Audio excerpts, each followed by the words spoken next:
नमस्कार, लाख टके की बात में आप सभी का बहुत स्वागत है। आपके साथ मैं हूं नलिनी पांडे।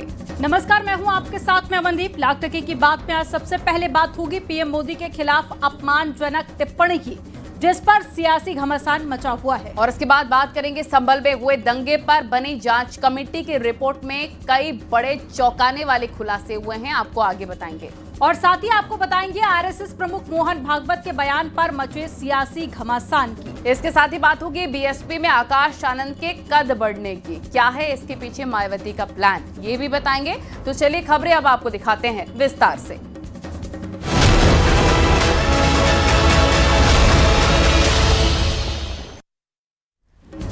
प्रधानमंत्री मोदी की स्वर्गीय माताजी के खिलाफ अपमानजनक टिप्पणी के मामले में उबाल और तनाव का माहौल है। पटना की सड़कें आज सियासी जंग में तब्दील हो गई हैं। बीजेपी और कांग्रेस कार्यकर्ताओं में तीखी झड़प हुई। बीजेपी इसके लिए राहुल गांधी को किसी भी सूरत में बख्शने के मूड में नहीं है और इसे चुनावी मुद्दा बनाना चाहती है। दिखाते हैं आपको रिपोर्ट।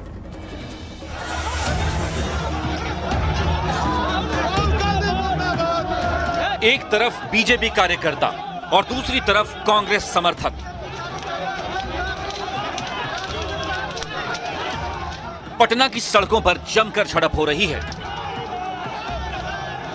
दोनों तरफ से खूब लाठी डंडे चल रहे हैं। मुद्दा पीएम मोदी की स्वर्गीय माताजी पर अभद्र टिप्पणी का है, तो गुस्से का उबाल और तनाव का माहौल है।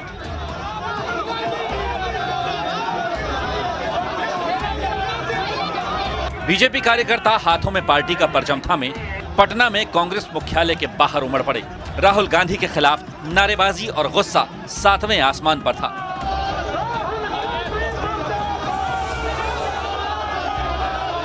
इसी बीच तनाव भड़का और दोनों पार्टियों के कार्यकर्ता आमने सामने आ गए। इस बवाल के दौरान पत्थरबाजी, गाड़ियों में तोड़फोड़ और सड़क पर अफरा तफरी का आलम था।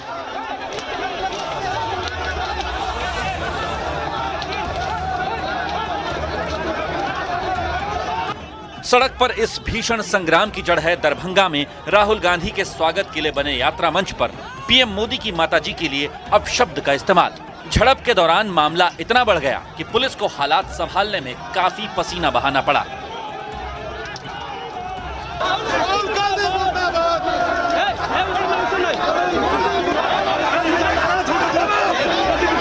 ये देखिए बीजेपी के कार्यकर्ता किस तरह से कांग्रेस दफ्तर में घुस गए हैं।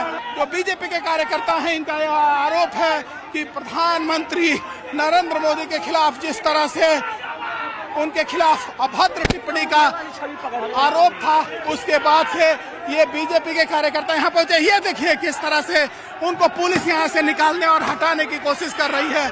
पीएम की मां के लिए अपशब्द कहने के आरोपी मोहम्मद रिजवी को दरभंगा पुलिस ने धर दबोचा है। हालांकि जिस वक्त रिजवी ने ये टिप्पणी की थी, उस वक्त राहुल गांधी या तेजस्वी कोई भी मंच पर मौजूद नहीं था। फिर भी बीजेपी इसके लिए राहुल गांधी को बख्शने के मूड में नहीं है और इसे चुनावी मुद्दा बना लिया है।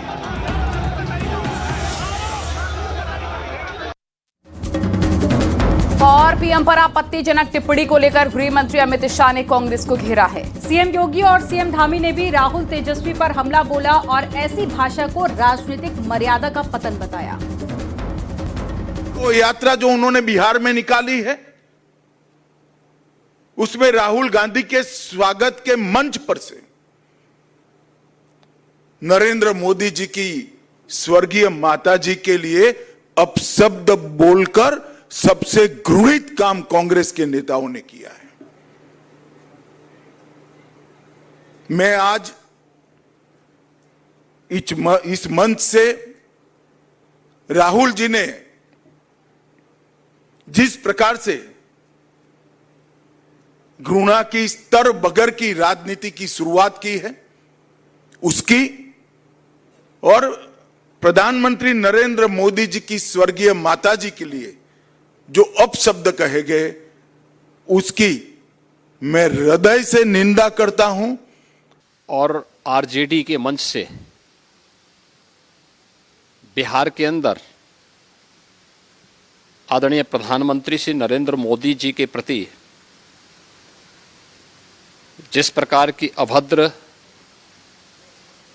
और अशिष्ट नारे लगाए गए हैं, अत्यंत निंदनीय और राजनीति के गिरते हुए अमर्यादित चरित्र को दर्शाता है। हम इसकी निंदा करते हैं। उनके मंचों से देश के प्रधानमंत्री आदरणीय नरेंद्र मोदी जी की दिवंगत पूज्य माता जी को गाली दी गई है, वो घोर निंदनीय है। उसकी जितनी भर्त्सना की जाए वो कम है। यह कुकृत्य न केवल प्रधानमंत्री जी का अपमान है, बल्कि बिहार की गौरवशाली संस्कृति का और परंपरा का भी तिरस्कार है। राहुल गांधी और तेजस्वी यादव कोई शर्मनाक कृत्य के लिए बिहार और देशवासियों से अविलंब इसमें माफी मांगनी चाहिए।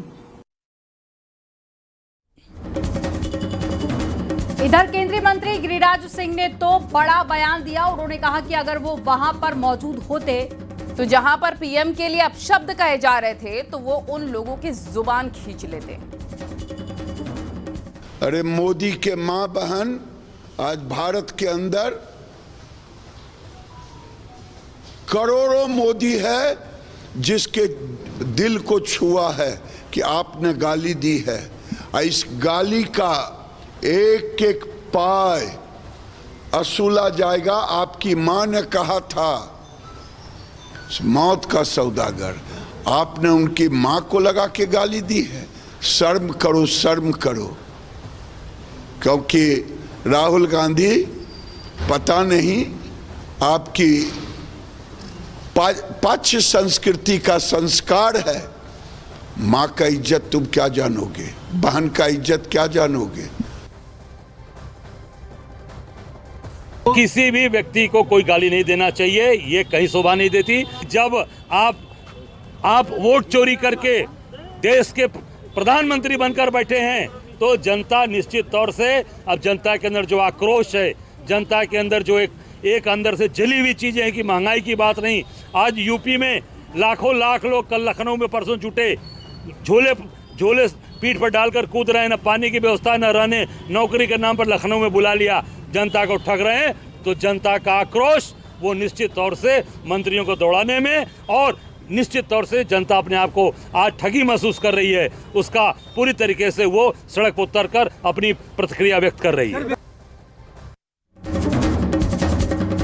और संभल में पिछले साल नवंबर में हुई हिंसा की जांच के लिए गठित न्यायिक आयोग की रिपोर्ट में कई चौंकाने वाले खुलासे हुए हैं। रिपोर्ट में दावा किया गया है कि संभल अलकायदा इंडिया सब कॉन्टिनेंट का हब रहा है। और यही नहीं, रिपोर्ट में कहा गया है कि 2006 में समाजवादी पार्टी की सरकार ने 1976 दंगों के आरोपियों को लोकतंत्र सेनानी घोषित किया था, और उस दंगों में हिंदुओं का नरसंहार हुआ था। आपको इसी से जुड़ी एक रिपोर्ट दिखाते हैं।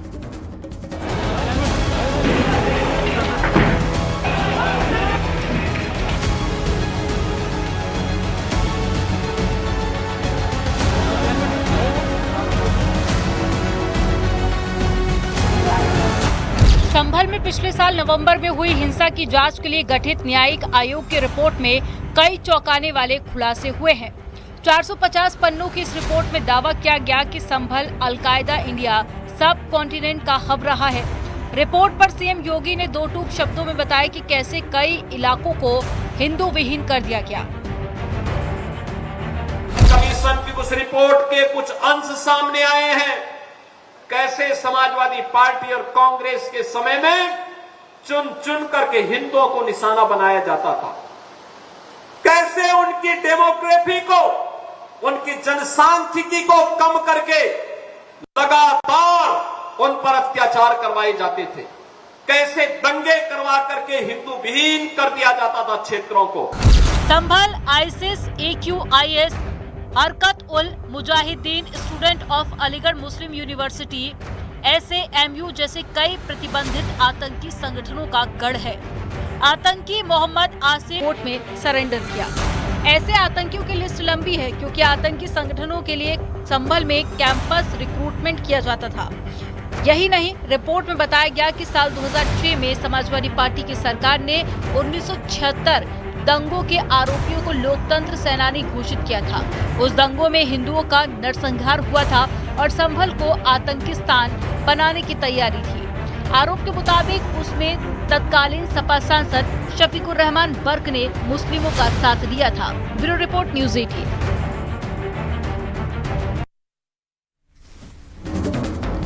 वहीं संभल दंगे पर आई जांच रिपोर्ट पर जमकर सियासत हो रही है और सपा इस रिपोर्ट को पूरी तरीके से फर्जी, जमीनी हकीकत से परे बता रखी है। वहीं बीजेपी एसपी पर हमलावर है। सुनवाते हैं आपको। कौन से ऐसे कारण रहे कि हिंदुओं ने पलायन किया, धर्म परिवर्तन किया या फिर उनको मार दिया गया, ये तो उस रिपोर्ट से ही पता चलेगा और जैसी रिपोर्ट होगी उस आधार पर माननीय न्यायालय कार्य करेगा। ये रिपोर्ट गलत है। ये जमीनी रिपोर्ट नहीं है, ये सरकारी रिपोर्ट है। ये रिपोर्ट जमीनी नहीं है, तथ्यों के विपरीत है। मैं मुरादाबाद के कोई भी मंडल उठा लो, कोई भी विधानसभा उठा लो, कोई भी लोकसभा उठा लो, अमरोहा में भी यही हाल है। आबादी तो बढ़ती जा रही है और वो हिंदुओं की कम होती जा रही है। आज अमरोहा जो शहर है, अमरोहा शहर के अंदर अब मेरे ख्याल 2% 3% हिंदू रह गए, वहां भी कम हो गए। ऐसे ही आप जहाँ की बात कर रहे हो संभल में, वहां भी बहुत कम आबादी रह गई हिंदू। तो ये आबादी का फर्क तो है ही। कल मैं तो ये कहना चाहता हूँ कि ये संतुलन रहनी चाहिए आबादी। आरएसएस प्रमुख मोहन भागवत ने काशी मथुरा विवाद, रिटायरमेंट और जनसंख्या जैसे मुद्दों पर खुलकर अपनी राय जाहिर की है। अखंड भारत और हिंदू मुस्लिम विवाद पर संघ क्या सोचता है? ये कुछ ऐसे सवाल हैं जिनका संघ प्रमुख मोहन भागवत ने अपने चित परिचित अंदाज में बेबाकी से जवाब दिया है। आपको रिपोर्ट दिखाते हैं।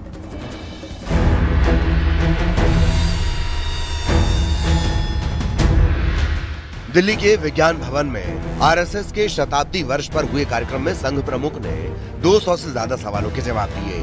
काशी और मथुरा को लेकर उन्होंने कहा कि हिंदू समाज स्वाभाविक रूप से इनकी मांग करेगा क्योंकि ये हिंदुओं के लिए महत्वपूर्ण है, लेकिन आरएसएस किसी अन्य अभियान का समर्थन नहीं करेगा। स्वयंसेवक व्यक्तिगत रूप से शामिल हो सकते हैं। हिंदू मानस में काशी, मथुरा, अयोध्या तीनों का महत्व है।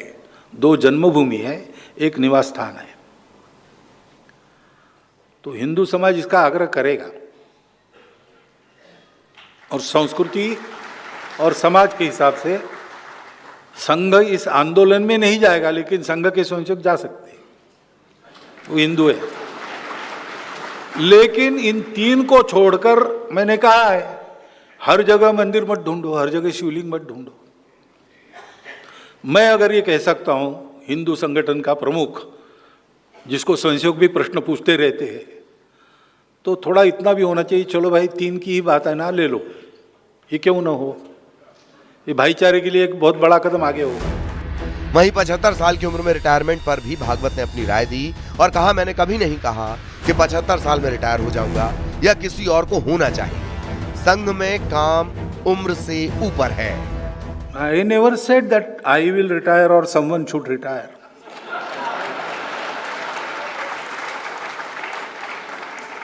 In Sangha, we Swayamsevaks, we are given a job, whether we want it or not. So, if I am 80 years old and Sangha will tell me, go run a shakha, I will have to go. I cannot say I have completed 75 years, I want to enjoy the retirement benefits. No, there is no benefits in Sangha. And even if I am 35, Sangha may say, you sit in the office. This is not for retirement of anybody or myself. We are ready to retire any time in the life, and we are ready to work as long as Sangha wants us to work. That is the thing. जनसंख्या पर सबसे बड़ा बयान देते हुए भागवत ने appeal की कि हर परिवार में कम से कम 3 बच्चे हों। जन्म दर 3 से कम जिनका होता है वो धीरे धीरे लुप्त हो जाते हैं, तो 3 से ऊपर मेंटेन करना चाहिए। सब देशों में ऐसा होता है, सब समाज ऐसा करते हैं। दूसरा, डॉक्टर लोग मुझे बताते हैं कि 3 संतान होने से बहुत देर नहीं करना विवाह में और 3 संतान होना, इससे माता पिता का, संतानों का, तीनों का स्वास्थ्य अच्छा रहता है। और जिस घर में 3 संतान है उस घर की वो संतान आपस में ईगो मैनेजमेंट सीख लेती है, इसलिए आगे चल के उनके फैमिली लाइफ में कोई डिस्टर्बेंस नहीं हो। संघ प्रमुख ने अपने संबोधन में सद्भाव, एकता और जनसंख्या संतुलन पर जोर दिया। साथ ही उन्होंने जातिवाद को विकास में रुकावट बताया। ऐसे में आरएसएस प्रमुख के ये बयान शताब्दी वर्ष को नई दिशा देते नजर आ रहे हैं। Bureau report, news 18।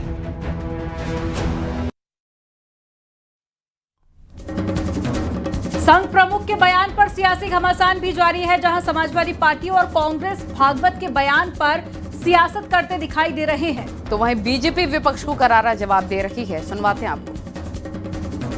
तीर्थ स्थल जो है किसी जात विशेष के लिए नहीं होता, अपनी आस्था अनुसार सब लोग जाते हैं, चाहे हिंदू हो, चाहे मुस्लिम हो, चाहे ईसाई हो, चाहे पारसी हो। तो उसमें कहीं रेखा खींचना, जो हमारा सनातन धर्म से, शुरुआती धर्म से हम धर्मग्रंथों को धर्मस्थलों पर पूजा पाठ करते हैं, तो उसमें किसी बदलाव की आवश्यकता नहीं है। मोहन भागवत जी को याद हो कि न याद हो, हमें याद है। उन्होंने कहा था कि 75 साल के बाद रिटायरमेंट ले लेना चाहिए। उस वक्त भी मैंने कहा था कि मोहन भागवत जी की डेट ऑफ बर्थ 11 सितंबर है और प्रधानमंत्री की 17 सितंबर है। तो प्रधानमंत्री से पहले तो मोहन भागवत जी को रिटायरमेंट ले लेना चाहिए। और आज जब खुद उनके ऊपर सवाल उठ रहा है तो उन्होंने यू टर्न ले लिया। उनका समर्थन करता हूं कि जिस तरीके से आज हम हिंदू समाज में देखते हैं कि पहले 2 बच्चों के लिए होते थे, आज 2 से 1 बच्चे पे आ गए। और कई फैमिली तो ऐसी हो गई हैं कि सोचते हैं कि बच्चा ना करने की वजह उसको बच्चे को एडॉप्ट कर लें। इससे धीरे धीरे जो न्यूनतम जनसंख्या की दर है वो घटती जा रही है हिंदू समाज में, और एक विशेष वर्ग में वो दर बढ़ती जा रही है। तो एक अनुपात जो है वो भी बदल रहा है। और दूसरा, क्योंकि हम देखेंगे जब युवा पीढ़ी को शादी करने की व्यवस्था होती है तो उस अनुपात में लड़के और लड़कियां होना चाहिए। और वाराणसी दौरे पर सीएम योगी ने बाढ़ राहत केंद्र का जायजा लिया है, जहां सीएम योगी ने बच्चों को चॉकलेट्स बांटी हैं तो प्रभावित जरूरतमंदों को किट वितरित किया है। सीएम योगी ने रोपवे योजना का जायजा भी लिया। इसके बाद में पांडुलिपि संरक्षण को भी देखने के लिए मुख्यमंत्री पहुंचे। काशी के विकास की सीएम योगी ने समीक्षा की, साथ ही काल भैरव और काशी विश्वनाथ की पूजा अर्चना की। सीएम योगी ने कहा कि अगर बाढ़ से नदी में किसी का घर गिर जाता है तो उसे एक आवास दिया जाएगा, साथ ही किसी भी जनहानि पर 4 लाख रुपए का मुआवजा दिया जाएगा। अगर नदी में किसी का घर विलीन हो जा रहा है तो उसे एक आवास उपलब्ध करवाने की व्यवस्था, जनहानि पर या सर्पदंश के कारण किसी व्यक्ति की मृत्यु होती है तो परिवारजनों को तत्काल 4 लाख रुपए की सहायता, वन्य जीव और मानव संघर्ष में अगर कोई व्यक्ति मृत्यु को प्राप्त हो जाता है या गंभीर रूप से घायल होता है तो उस परिवार को भी 4 लाख रुपए की सहायता से आच्छादित किया जा रहा है। हर प्रकार की सहायता सरकार उपलब्ध करा रही है और काशी के अंदर आदरणीय प्रधानमंत्री जी के मार्गदर्शन में, नेतृत्व में यहाँ पर राहत कार्यों को युद्ध स्तर पर आगे बढ़ाया जा रहा है। इधर लगातार गंगा जी का जलस्तर नीचे की ओर है और हम विश्वास करते हैं कि अगले 2-3 दिन के अंदर और भी राहत मिलेगी।